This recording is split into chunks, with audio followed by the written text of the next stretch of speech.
আমরা 8টা বুথ আছে ভোট প্রদানের, সেই বুথগুলো আমরা ঘুরিয়ে ঘুরিয়ে দেখেছি এবং সেটাতে আমাদের জানেন যে আমাদের আজকে একজন ম্যাজিস্ট্রেটের নেতৃত্বে মোবাইল কোর্ট আছে। ম্যাজিস্ট্রেট সাহেব নিজে ছিলেন, আমাদের আইন শৃঙ্খলা বাহিনী ছিলেন, আমাদের গোয়েন্দা বাহিনী ছিলেন।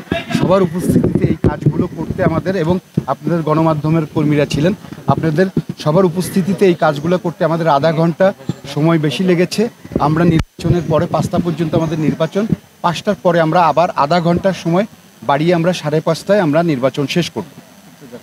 সামনে নির্বাচন, অন্যান্য বছরগুলোতে ঝামেলা ছিল, এবছর সবাই বলছে ভোটার এখন পর্যন্ত সবাই বলছে যে এরকম ভোট হয়নি বা এরকম পরিবেশ তৈরি হয়। আমরা চেষ্টা করছি সামনের জায়গায় মানে নির্বাচন হওয়ার পরে ভোট ব্যালট ভোট না যে সময় দীর্ঘক্ষণ, সেক্ষেত্রে তাদের ভোটারদের বলার জন্য একটা জিনিস হচ্ছে যে আপনাদের মাধ্যমে আমি যারা হচ্ছে যে সদস্য এবং যারা প্রার্থী এবং যারা হচ্ছে যে এই ভোট সম্বন্ধে যারা জানতে চান, আগ্রহী যারা আছেন, তাদের উদ্দেশ্যে বলছি যে আমাদের 570টা হচ্ছে ভোটার, 570টা ব্যালট, এক একটা ব্যালটে 21টা করে ভোট কাটতে হবে।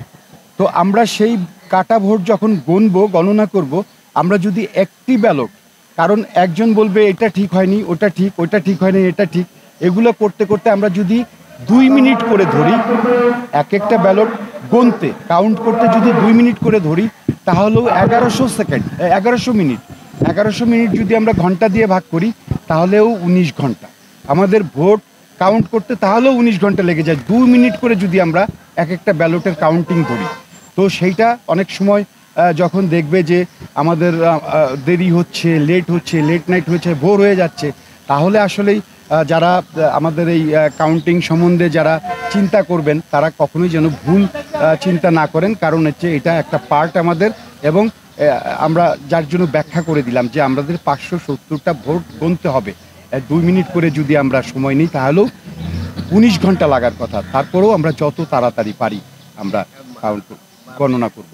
কার্যনির্বাহী এবং কার্যকরী যে মূল বডি, সেখানে কতজন প্রার্থী এবং একজন ভোটার কতটা ভোট দিবে? একজন ভোটার 21টা ভোট দিবে, কার্যকরী কমিটিতে দিবে 10টা, কার্যকরী কমিটিতে 11টা, আর হচ্ছে সম্পাদকীয় পোস্টে দিবে হচ্ছে 10টা। এই 21টা ভোট দিবে এক একজন ভোটার।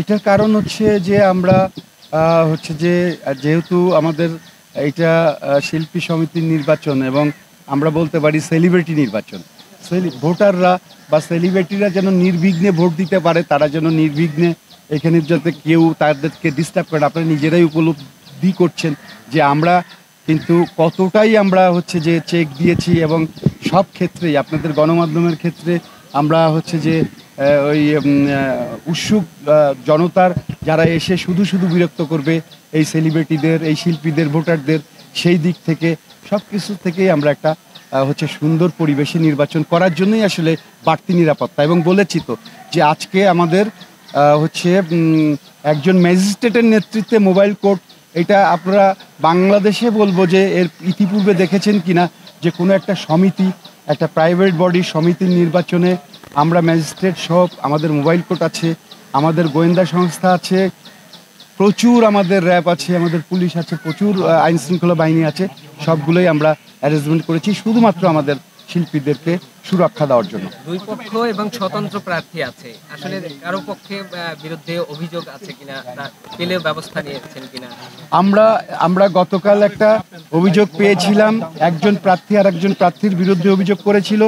আমরা সেই অভিযোগ করেছিলেন সাদিয়া মির্জা, একজন প্রার্থী, তিনি মনোহর হোসেন ডিপজল সাহেবের এগেনিস্টে তিনি হচ্ছেন যে অভিযোগ করেছিলেন। আমরা মনোহর হোসেন ডিপজল সাহেবকে সেই ব্যাপারে ব্যাখ্যা প্রদান করার জন্য 6 ঘন্টার মধ্যে আমরা জবাব চেয়েছিলাম, ওনারা জবাব দিয়েছেন। সেই জবাব আমরা বলেছি যে এই জবাব আমরা হচ্ছে যে নির্বাচনের পরে আমরা এই জবাব পুঙ্খানুপুঙ্খরূপে আমরা এটা পরীক্ষা করে আমরা তারপর সিদ্ধান্ত দিব। ধন্যবাদ। আমরা এখনো দেখিনি, আমরা বলছি যে আমরা এটা নির্বাচনের পরে আমরা এই বিষয়টা পুঙ্খানুপুঙ্খরূপে আমরা দেখে তারপর সিদ্ধান্ত নিই। Thank you. না না, এই নির্বাচনের জন্য কি বাতিল হয়ে যেতে পারে কিনা, যে এই না, বাতিল হবে কি হবে না, আমাদের যেটা আচরণ বিধি আছে, যেই বিধিমালাটা ভঙ্গ হবে সেই বিধিমালাতে যে যদি ভঙ্গ হয় তাহলে সেই বিধিমালাতে শাস্তি হবে, আর যদি ভঙ্গ না হয় তাহলে তো আমরা তাকে অভিযোগ থেকে আমরা দিব, অব্যাহতি দিব। Thank you.